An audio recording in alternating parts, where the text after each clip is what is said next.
이사야서 3장 1절에서 12절 말씀을 저와 여러분이 한 절씩 교독하여 봉독하겠습니다.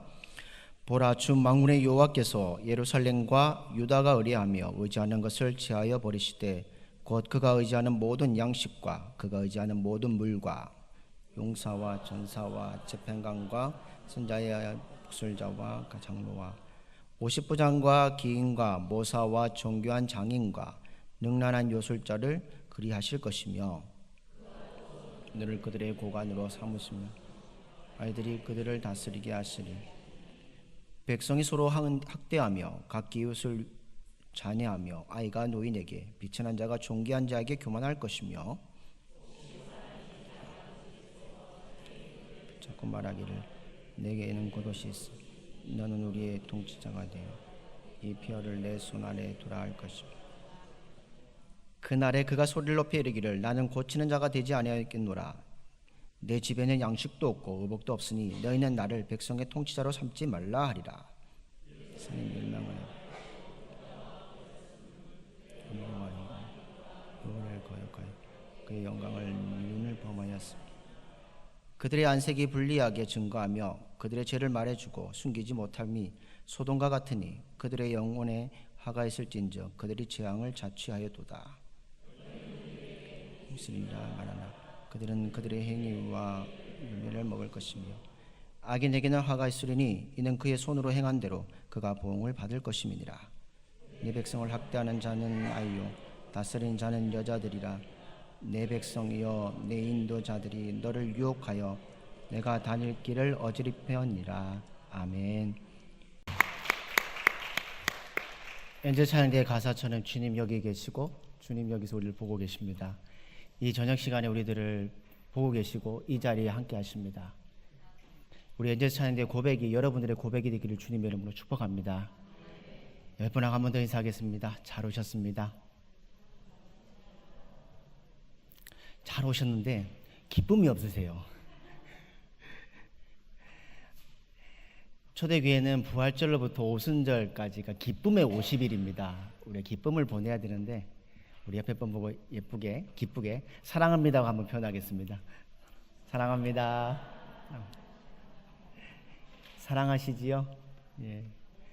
끝까지 사랑하십시오. 하나님이 우리를 사랑하셨던 것처럼 옆에 분을 마음껏 끝까지 사랑하는 여러분들 되기를 주님의 이름으로 축복합니다.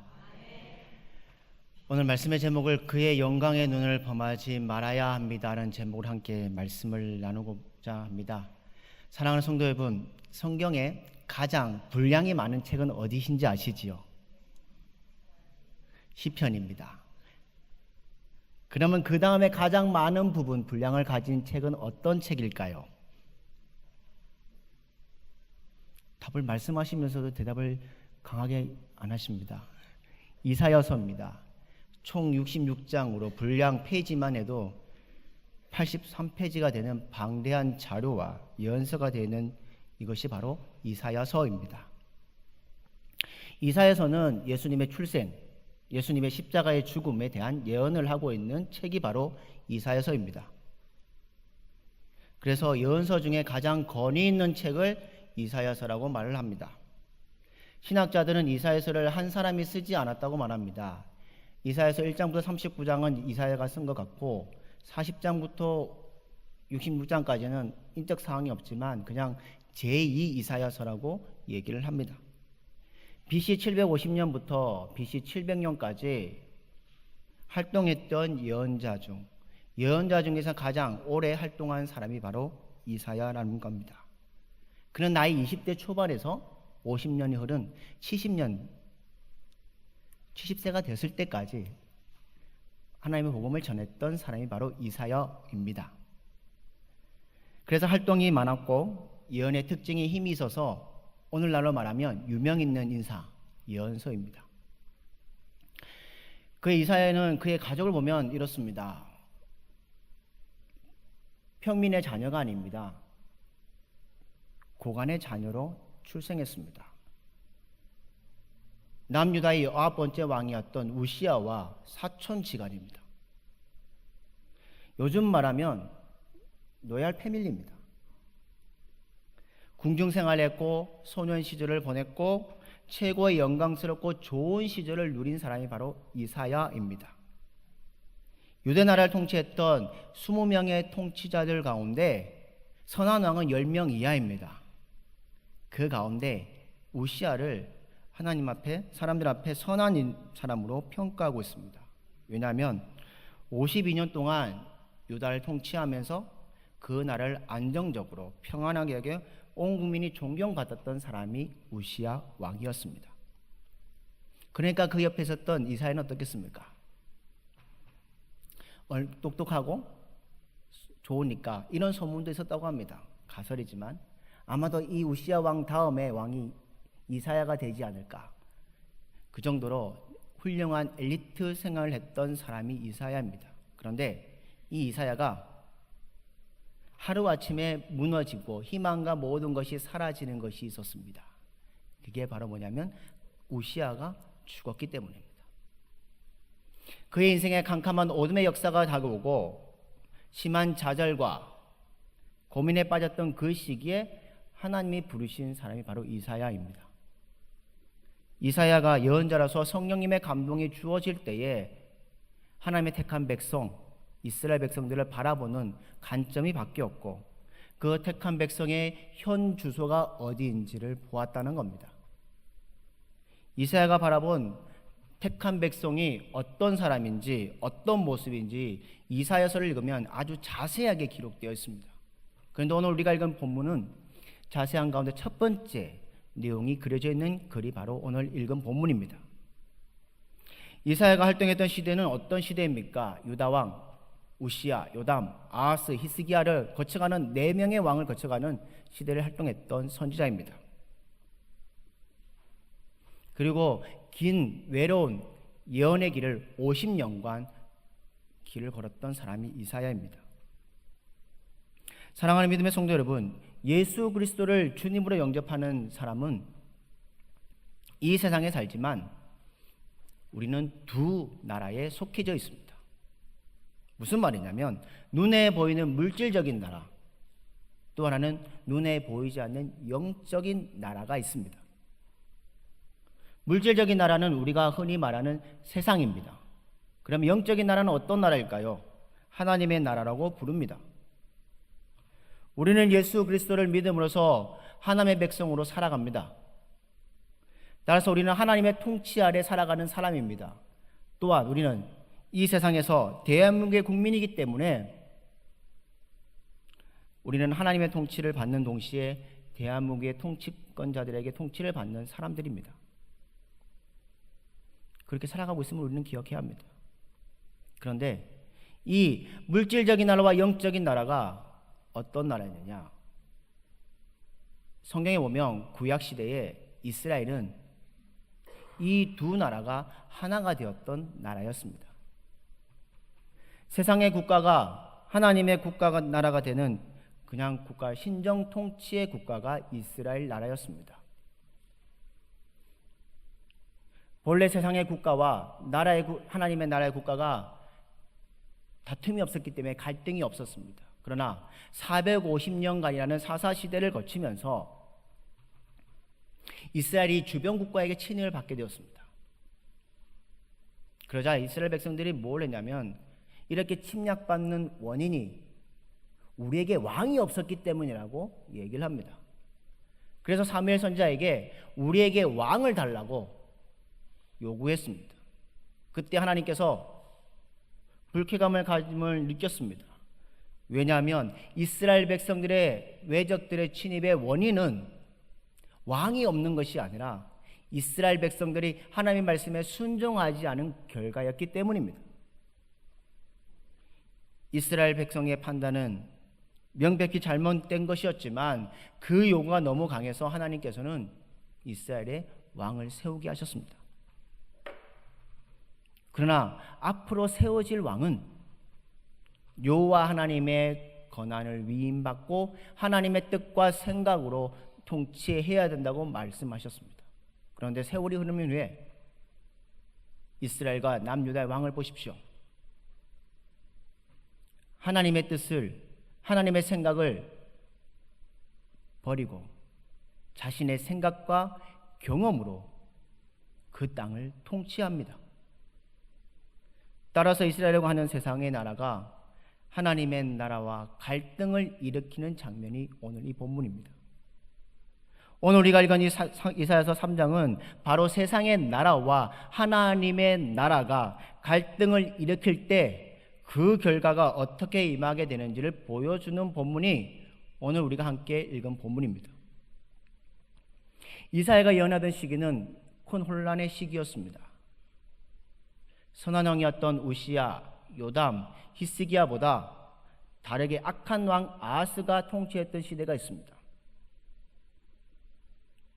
그 아하스는 바알과 아세라를 섬겼고 몰록을 섬겼고 자기 아들을 제단에 바쳤던 사람이 바로 아하스 왕입니다. 그는 영적인 검달이었고 방탕자였고 타락자였습니다. 그래서 하나님께서는 그로 말미암아 유다를 멸망시키고 또 비참하게 낮추셨다는 겁니다. 성경에 보면 아하스 시대에 북쪽에 있는 아람 왕과 북이스라엘이 연합해서 유다를 침공합니다. 엄청난 전쟁이 일어남에도 불구하고 그 아하스 왕은 하나님을 의지하지 않습니다. 도리어 왕궁과 성전의 금은을 가져서 아수르 왕에게 가서 이 아람과 북이스라엘을 쳐달라고 요구를 합니다. 아하스의 요청대로 아람 왕은 아수르 왕은 아람 왕 르신을 죽이고 호세아 왕 시대에 북이스라엘을 멸망시켰습니다. 그러나 아수르가 유다에게 도움이 되었던 것은 아니었습니다. 역대 28장 21절에 보면 이렇게 기록되어 있습니다. 아하스가 여호와의 전과 왕궁과 방백들의 집에서 재물을 가져다가 아수르 왕에게 주었으나 그에게 유익이 없었더라 라고 되어 있습니다. 왜냐하면 유다도 그 후에 아수르에게 침공을 받기 때문입니다. 그러면서 이사야서는 이사야 2장 22절에 이렇게 말합니다. 너희는 인생을 의지하지 말라. 그의 호흡은 코에 있나니 수에 칠 가치가 어디 있느뇨? 라고 말씀하고 있습니다. 여호와 하나님만을 의지하라는 말씀이 기록되어 있습니다. 그럼에도 불구하고 아하스는 우상 숭배했고 세상 왕국의 통치자로서 하나님 나라의 통치자이신 하나님을 대적했습니다. 그 결과 오늘 본문에 고스란하게 나타나고 있습니다. 그 결과가 한마디로 뭐냐면 혼란의 시기입니다. 혼란의 시대입니다. 그 시대가 어떤 혼란이었을까요? 첫 번째로는 유대에게 이 땅에 경제적인 혼란이 찾아왔습니다. 본문 1절을 보십시오. 1절을 보면 보라 주 만군의 여호와께서 예루살렘과 유다가 의뢰하며 의지하는 것을 제하여 버리시되 곧 그가 의지하는 모든 양식과 그가 의지하는 모든 물과 라고 되어 있습니다. 즉 양식과 물을 제하셨기 때문에 먹을 것과 마실 것이 없게 됐고 경제적인 대혼란을 처하게 되는 사건이 바로 이 유다 땅에 이루어진 첫 번째 혼란이었다는 겁니다. 두 번째는 뭐냐면 사회의 각계각층의 인재들이 사라지게 되었습니다. 오늘 본문 2절과 3절을 보면 이렇게 말합니다. 용사와 전사와 재판관과 선지자와 복술자와 장로와 50부장과 기인과 모사와 종교한 장인과 능란한 요술자를 그리하실 것이며 라고 되어 있습니다. 여기서 마지막 3절에 그리하실 것이며 그리하신다는 말은 제한다는 말씀입니다. 군대에 가도 군인이 없고 음식점에 찾아갔는데 주방장도 없고 법원에 갔는데 변호사도 없고 법관도 없다는 겁니다. 교회에 갔는데도 목사님이 없다는 겁니다. 사회 각계각층에 훈련받고 세워진 지도자가 사라지게 되었다는 겁니다. 성경에 보면 느부갓네살 왕이 유다를 침공했을 때에 열왕기하 24장 14절에 이렇게 말합니다. 그가 또 예루살렘의 모든 백성과 모든 지도자와 모든 용사 10,000명과 모든 장인과 대장장이를 사로잡아 가매 비천한 자 외에는 그 땅에 남은 자가 없었더라 라고 말씀하고 있습니다. 경제적 혼란이 오고 인재들이 사라졌습니다. 그러면 그 다음에 무엇이 혼란이 오겠습니까? 정치적인 혼란이 왔습니다. 오늘 4절을 보십시오. 그가 또 소년들을 그들의 고관으로 삼으시며 아이들이 그들을 다스리게 하시리니 라고 되어 있습니다. 소년, 아주 어린 아이들이라는 뜻입니다. 어린 아이들이 백성을 다스리셨으니 이게 뭘까요? 바로 정치 질서의 혼란이었습니다. 그뿐만 아니라 12절에도 말씀합니다. 오늘 12절 말씀 우리 한번 같이 읽도록 하겠습니다. 12절 말씀 같이 읽겠습니다. 시작.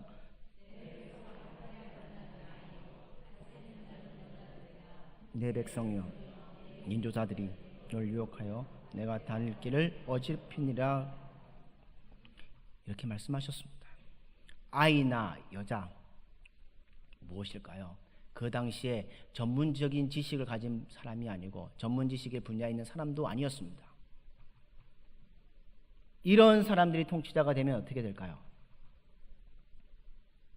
다닐 길을 해파할 뿐만 아니라 백성들을 엉뚱한 길로 인도하게 된다는 겁니다. 또한 이들은 백성들을 나누는 현상들을 벌입니다. 그뿐만 아니라 오늘 5절에도 말합니다. 백성이 서로 학대하며 각기 이웃을 잔해하며 아이가 노인에게 비천한 자가 존귀한 자에게 교만할 것이며 라고 되어 있습니다. 백성들이 뭐 한다고요? 서로 학대하고 잔해한다는 겁니다. 계층과 세대 사이에 이간 현상, 나누어지는 현상이 일어나게 되었다는 겁니다. 이뿐만 아니라 이 통치자들은 그 통치자들의 자격도 의심스러울 수밖에 없습니다. 어떤 의심스러움이 있느냐? 6절에 말합니다. 6절 말씀 우리 한번 같이 읽겠습니다. 6절 말씀 같이 읽겠습니다. 시작. 혹시 사람이 자기 아버지 집에서 자기 형제를 붙잡고 말하기를 내게는 겉옷이 있으니 너는 우리의 통치자가 되어 이 폐허를 내 손 아래에 두라 할 것이면, 무슨 말이냐? 의복이 있다는 겁니다. 양복 한 벌 있으면 그 있다는 이유로 통치자가 되었다는, 통치자가 될 수 있는 자격이었다는 겁니다. 얼마나 통치자의 자격이 미비했을 것입니까? 그뿐만 아니라 이런 통치자들에게는 책임감도 없습니다. 7절을 보십시오. 7절을 보면 그날에 그가 소리를 높여 이르기를 나는 고치는 자가 되지 아니하겠노라. 내 집에는 양식도 없고 의복도 없으니 너희는 나를 백성의 통치자로 삼지 말라 하리라. 지금이 멸망할 때요, 심판받을 때인데 좋은 때도 아닌데 내가 통치자 할 수 없다. 책임성이 없는 태도를 그들은 보여주고 있습니다. 공부를 많이 하거나 지위가 높거나 돈이 많은 사람일수록 고귀한 책임을 집니다. 이런 말이 있죠. 노블리스 오블리제, 지위가 높을수록 사회적인 책임을 지는 사람들이 바로 통치자입니다. 그런데 이런 사람들은, 오늘 이 본문들은 책임과 의무를 이행하지 않고 있는 걸 볼 수 있습니다. 그러니까 무엇일까요? 그 시대가, 이사야 시대가 혼란한 시기였다는 겁니다. 이와 같은 사회적인 혼란에도 불구하고 유다 땅에는 사치 풍조가 넘쳐나 있습니다. 오늘 읽지 않았지만 16절 말씀을 보십시오. 16절 말씀 보면 우리 같이 읽도록 하겠습니다. 16절 말씀 같이 읽겠습니다. 시작. 말씀하시되 시온의 딸들이 교만하여 느린 목 정을 통하는 눈으로 다니며 아기작거려 걸으며 발로는 쟁쟁한 소리를 낸다 하시도다. 아멘. 예루살렘 여자들이 교만해서 느린 목을 하고 다닌다는 겁니다. 느린 목은 목을 길게 빼서 머리를 곧바로 세우고 일컫는 말로 교만한 자세라는 겁니다. 또 정을 통하는 눈으로 아기작거리려라고 말하고 있습니다. 아기작거린다는 말은 보폭은 짧지만 빠르고 교태가 섞인 걸음걸이, 바로 교만한 걸음걸이였다는 겁니다. 뿐만 아니라 발로는 뭐냐면 쟁쟁한 소리를 낸다는 겁니다. 온갖 장식구를 걸치고 사치스럽게 행보한다는 겁니다. 이 이사야 시대에, 사회적 혼란한 시대에, 경제적으로, 사회적으로, 정치적으로 혼란의 이 시대에, 문화적 혼란의 이 시기에도 혼란에 대한 해결책이 없습니다. 해결책이 없기 때문에 오늘 본문 8절 상반절에 보면 결국 예루살렘이 멸망하였고 유다가 엎드려졌다고 말씀하고 있습니다. 우리말 성경에 유다의 백성을 멸망을 과거 시제로 되어 있지만 영어 성경을 제목에 이렇게 되어 있습니다. 예루살렘은 비틀거리며 유다는 떨어지고 있는 중이다 라고 기록되어 있습니다. 사회적으로 너무나 혼란한 시기였다는 겁니다. 그렇다면 이 혼란의 원인은 무엇일까요? 이 혼란의 원인을 오늘 8절과 9절에서 분명하게 말씀합니다. 우리 8절 9절 말씀을 같이 읽도록 하겠습니다. 시작. 예루살렘이 멸망하였고 유다가 엎드려졌음은 그들의 언어와 행위가 여호와를 거역하여 그의 영광의 눈을 범하였음이라. 그들의 안색이 불리하게 증거하며 그들의 죄를 말해주고 숨기지 못함이 소돔과 같으니 그들의 영혼에 화가 있을진저 그들이 재앙을 자취하였도다. 아멘. 아하스와 유다 백성들의 언어와 행위가 하나님의 영광의 눈을 범했다고 말하고 있습니다. 그렇기 때문에 이 땅에 재앙과 혼란이 찾아왔다. 세상 국가가 하나님 나라를 거역했기 때문에 된 것이라고 말하고 있습니다. 게다가 이들은 죄의식에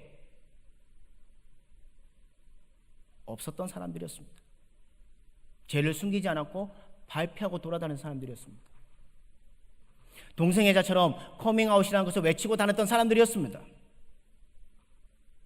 방대하게 악을 해가면서도 뻔뻔하게 다닌 사람들이 이스라엘 백성, 유다 백성들이었다는 겁니다. 그때에 하나님의 영광의 눈이 이들의 언어와 행위를 보고 계셨다는 겁니다. 그러므로 13절에 보면 여호와께서 변론하여 일어나시며 백성들을 심판하려고 서시도다라고 말씀합니다. 그뿐만 아니라 11절에 악이 내리는 하가 있으리니 이는 그의 손으로 행한 대로 그가 보응을 받을 것임이니라 라고 되어 있습니다. 하나님은 장로와 방백들을 국문하고 신문하시고 사치한 여자들의 사치품을 제어하시고 장정과 용사들이 전란에 의해서 전쟁에 의해서 멸망하게 될 것을 말씀하고 있습니다. 결국 이 예언대로 주전 587년에 바벨론 왕 느부갓네살에 의해 멸망하고 말았던 땅이 바로 예루살렘 땅, 유대 땅이었습니다. 오늘 읽지 않았지만 3장 24절을 보십시오. 3장 24절 말씀을 우리 한번 같이 읽도록 하겠습니다. 시작. 그때에 썩은 냄새가 향기를 대신하고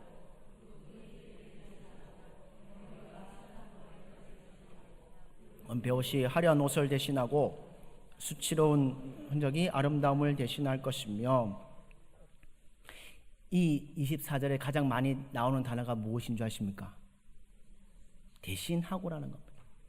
전에는 향기 좋은 향수를 뿌리고 다녔는데 이제는 썩은 냄새가 나는 향기를 대신하게 될 것이고, 전에는 아름다운 머리띠를 했지만 이제는 죽은 사람의 구할 때 쓰는 끈을 맨 것이고, 전에는 화려한 옷을 입고 다녔음에도 불구하고 이제는 굵은 배를 옷을 입고 다니게 될 것이다.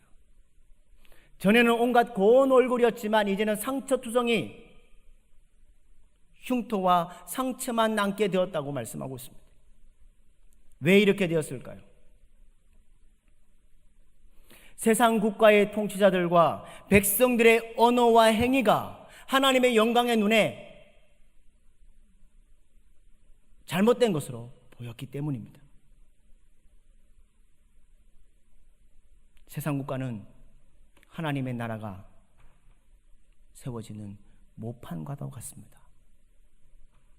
대한민국이라는 세상 국가 속에서 하나님의 나라가 성장하고 확장되며 완성된 나라가 나아가기를 원합니다. 예수 그리스도의 재림은 하나님의 나라가 완성되는 것을 말씀합니다. 예수 그리스도가 재림하시니 또 구원이 있다는 사람들은 바로 이단입니다.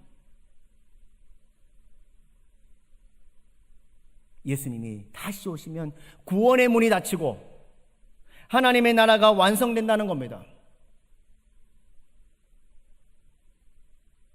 하나님은 세상 국가가 모두 하나님의 나라가 된다고 말씀하신 건 아닙니다. 또한 세상 국가 모두를 하나님 나라로 바꾸고 하신 말씀도 아니십니다.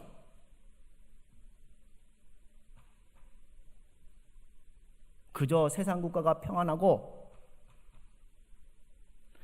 그렇게 사는 가운데 하나님의 나라, 하나님의 교회가 성장하기를 원하시는 분이 우리 하나님이십니다. 세상 국가는 하나님 나라를 보호하고 육성하려고 애쓸 필요가 없습니다. 단지 하나님의 나라를 대적하지 않으면 됩니다. 하나님의 나라를 대적하고 반역하면 오늘 이 본문의 말씀처럼 혼란과 멸망의 길이밖에 없다는 겁니다. 하나님의 나라와 세상의 국가가 부딪히면 어느 나라가 망할까요? 어느 나라가 멸망할까요? 세상의 나라가 망합니다. 하나님의 나라는 망하는 법이 없습니다. 예수님께서는 알곡과 가라지의 비유로 이렇게 말씀하셨습니다. 밭은 세상이요, 좋은 씨는 천국의 아들이요, 가라지는 악한 자의 아들들이요. 하나님은 세상에 살고 있는 악한 자일지라도 은혜를 주시는 분이십니다. 악한 자들에게 동일한 햇빛과 비를 주시는 분이십니다. 이것이 바로 하나님의 일반 은혜입니다. 만약 하나님께서 대한민국의 불신자를 다 뽑아내시 버리신다면 정치는 누가 하고요?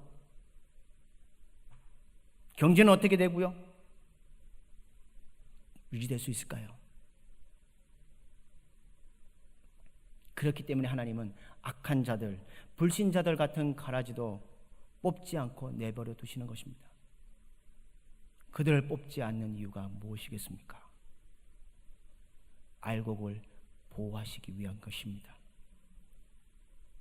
예수 그리스도께서 재림하시기 전에는 하나님의 백성과 믿지 않는 자들이 공존하며 살아가는 세상일 겁니다. 저는 어떤 분이 대한민국의 통치권자가 되든지 바라는 것이 한 가지 있습니다.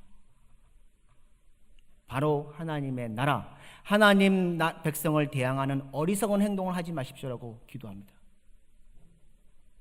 통치권자가 하나님의 나라를 거역하고 하나님 백성을 대항한다면 이 사회는 혼란이 찾아올 것입니다. 결국 하나님의 백성뿐만 아니라 온 국가의 국민들이 피해를 보게 되어 있습니다. 국가가 교회를 육성하기 위해 노력할 필요 없습니다. 그저 대항하거나 핍박하지 않으면 됩니다.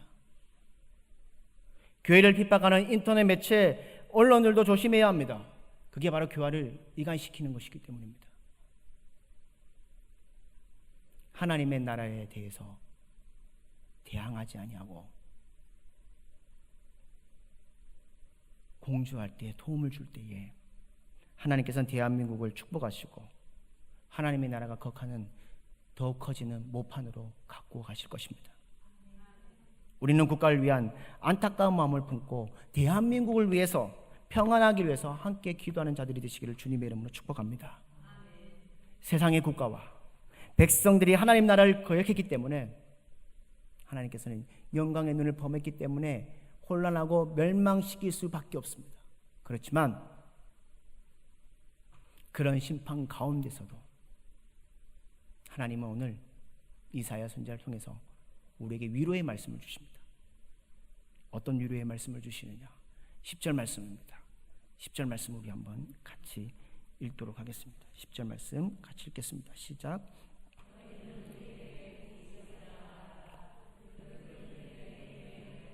것이며 아멘.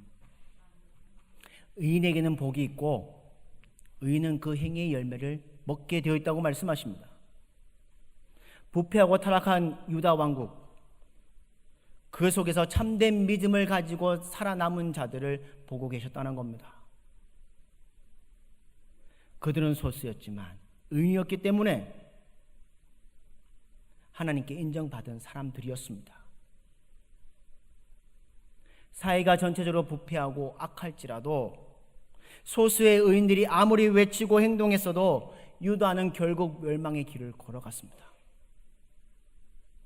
그러나 하나님의 영광의 눈은 여전히 믿음의 의인들을 지켜보고 계십니다. 이게 바로 하나님 나라의 참된 백성이라는 겁니다. 세상의 국가가 멸망한다 할지라도 하나님의 나라는 계속해서 성장하고 결국은 완성될 것입니다. 이러한 사상은 이미 주 400년에 히포의 감독이었던 어거스틴이 신국론에서 이렇게 이야기했습니다. 강한 국가였던 로마는 망했습니다. 서로마는 476년에 망했고 동로마는 1536년에 1453년에 터키족에 멸망당했습니다. 그러나 하나님의 나라는 멈추지 않고 계속 성장했고 지금도 성장하고 있습니다. 하나님의 나라의 국권은 그 누구에게도 주지 않습니다. 하나님 나라의 국권은 누구에게 있을까요? 그 국권은 하나님께서 국권이 붙잡고 계십니다. 눈에 보이지 않는다고 해서 하나님의 나라가 없다고 생각하지 마시기 바랍니다. 하나님의 나라는 영적인 나라이며 영원한 나라입니다. 하나님의 나라의 통치자는 위대하신 하나님이십니다. 그 나라의 백성들은 순수한 마음으로 믿음으로 살아가는 자들이 바로 하나님 나라의 백성들이라는 겁니다. 우리가 충성하며 살아야 할 나라는 하나님의 나라입니다. 하나님께서는 의인들에게도 오늘 멸망하는 자들에게 대신하는 것처럼 하나님은 의인들에게 대신하는 말씀이 있습니다.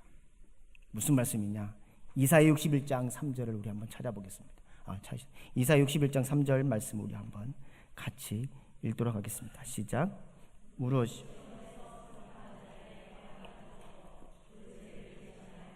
꿈의 그림으로 그 슬픔을 대신하며 찬송의 옷으로 그 근심을 대신하시고 그들이 의의 나무 곧 여호와께서 심으신 그 영광을 나타낼 자라 일컬음을 받게 하려 하심이라. 아멘.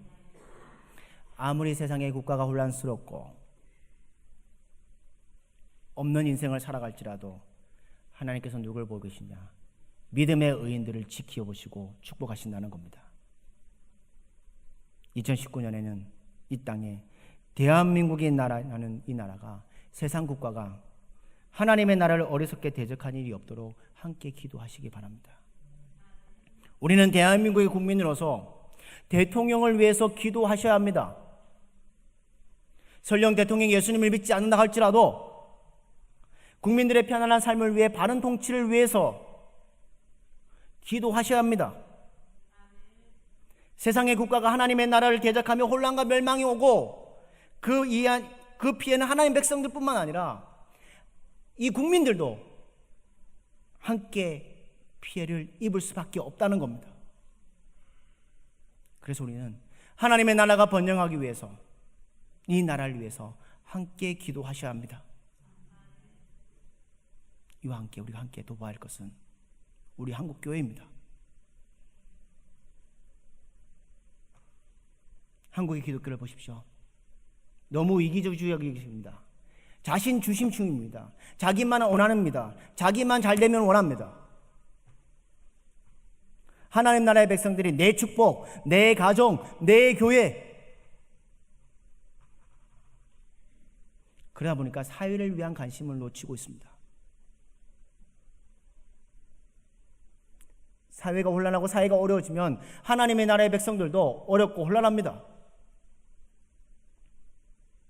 그러므로 우리는 이 사회를 위해 기도하셔야 합니다. 그리고 위정자들을 위해 기도하셔야 된다는 겁니다. 사회가 어려웠던 1919년을 보십시오. 33명의 독립선언문선에 섰던 그 사람들 가운데 16명이 기독교인입니다. 그 혼란한 시기, 어려운 시기에 사회를 관심을 놓치지 아니하고 그들은 바라보았습니다. 국가를 바라보았고 통치자를 바라보았습니다. 그렇기에 그 어려웠던 시대를 보내면서 그 1919년의 3.1운동이 지금도 우리에게 전해지고 있습니다. 기독교인들이 이런 자랑을 합니다. 1919년에 우리는 33명 가운데 16명의 기독교인입니다. 이렇게 자랑할 것이 아니라 그 시대에 1%의 기독교인들이 한국의 사회를 놓치지 않냐고 한국 사회를 향해서 눈물을 흘리고 위정자들 위해 눈물을 흘렸던 그 땅들이 이 땅을 회복시켜 갔습니다. 사랑하는 믿음의 성도 여러분, 그 시대뿐만 아니라 오늘도 우리는 남은 자로 살아갑니다. 이 땅에 의인으로 살아갑니다. 하나님의 나라의 백성들로 살아갑니다. 그러려면 이 나라를 위해 눈물로 기도하셔야 된다는 겁니다. 하나님은 그렇게 눈물로 기도하는 자들을 내버려 두지 않으십니다. 소수의 남은 자로 믿음을 가지고 하나님의 의를 구하는 자들을 살게 하십니다. 그들을 축복하시고 그 행위의 열매로 먹게 하신다는 겁니다. 세상 국가를 살아가는 속에 있는 우리들, 하나님 나라의 백성의 믿음으로 승리하는 여러분들 되기를 주님의 이름으로 축복합니다. 우리는 하나님의 영광의 눈을 범하지 마십시오. 오직 하나님의 영광의 눈을 바라보며 살아가는 여러분들의 삶이 되기를 주님의 이름으로 축복합니다. 어떤 가수의 노래 가사가 이렇습니다. 로꾸꼬 로꾸꼬 로꾸꼬. 이 거꾸로 하면 거꾸로입니다. 이 시대가 있었던 시대가 있습니다. 저는 이 가사를 보면서 왜 로꾸꼬 거꾸로일까? 이게 한참 유행했습니다.